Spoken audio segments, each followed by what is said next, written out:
Friends, അപ്പോൾ ഞാനിന്ന് crispy ആയിട്ടുള്ള മക്രോണി ആട്ടോ തയ്യാറാക്കി എടുക്കുന്നത്. അതിനൊരു പാത്രത്തിൽ ലേശം വെള്ളം വെച്ചിട്ടുണ്ട്. അതിനാവശ്യമായിട്ട് ലേശം ഒരു ഉപ്പിട്ട് കൊടുക്കാം. അപ്പോൾ ആ വെള്ളത്തിലോട്ട് നമുക്ക് ആ മക്രോണി ഇട്ട് കൊടുക്കാം. തമ്മിൽ ഒട്ടിപ്പിടിച്ച് നിൽക്കാതിരിക്കാൻ വേണ്ടി കുറച്ച് ഓയിൽ ഒഴിച്ച് കൊടുത്തിട്ടുണ്ട്. എന്നിട്ട് നമ്മൾ നന്നായിട്ട് ഇളക്കി കൊടുക്കുക.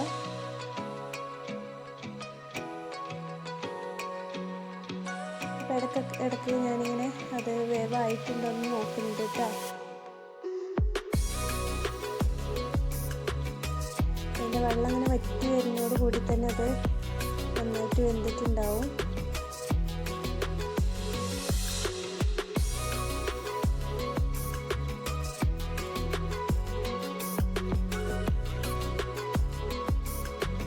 അപ്പോൾ അത് നന്നായിട്ട് ആയിട്ടുണ്ട്. നമുക്കത് കോരി മാറ്റാം.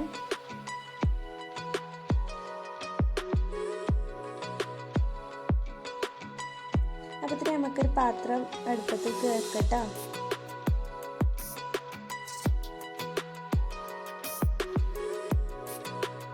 അതിലോട്ട് കുറച്ച് ഓയിൽ ഒഴിച്ചെടുത്തിട്ടുണ്ട്.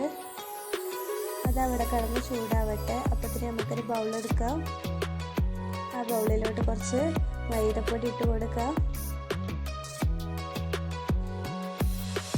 കുറച്ച് കുരുമുളക് പൊടി കൂടി ഇട്ട് കൊടുത്തിട്ടുണ്ട് കേട്ടോ.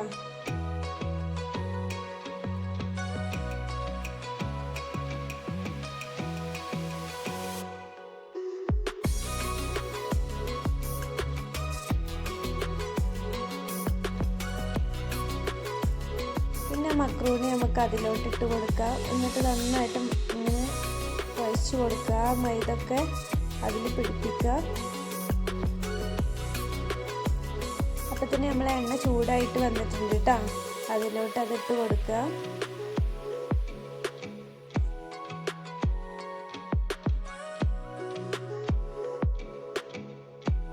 അതിലോട്ട് കുറച്ച് കറിവേപ്പിലയും കൂടി നമുക്ക് ഇട്ട് കൊടുക്കാം കേട്ടോ.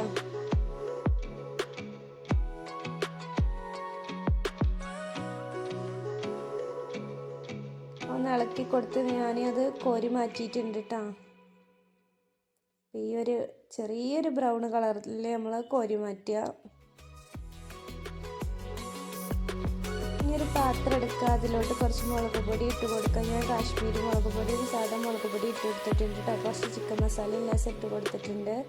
അതുപോലെ കുറച്ച് കുരുമുളക് പൊടി ഇട്ട് കൊടുത്തിട്ടുണ്ട്. അതിനുള്ള കറിവേപ്പിലയും കൂടി ഇട്ട് കൊടുത്തിട്ടുണ്ട് കേട്ടോ. എന്നിട്ട് നേരത്തെ നമ്മൾ ഉണ്ടാക്കി വെച്ച ഒരു മക്രോണി അതിലോട്ട് ഇട്ട് കൊടുക്കാം. എന്നിട്ട് നമ്മൾ കൈ വെച്ചിട്ട് തന്നെ നന്നായിട്ട് ഇങ്ങനെ കുഴച്ചെടുക്കണം കേട്ടോ. പിന്നെ വീഡിയോ ഇഷ്ടപ്പെട്ടാൽ ലൈക്ക് ചെയ്യുക, ഷെയർ ചെയ്യുക, കമൻറ്റ് ചെയ്യുക, സബ്സ്ക്രൈബ് ചെയ്യാൻ മറക്കല്ലേ.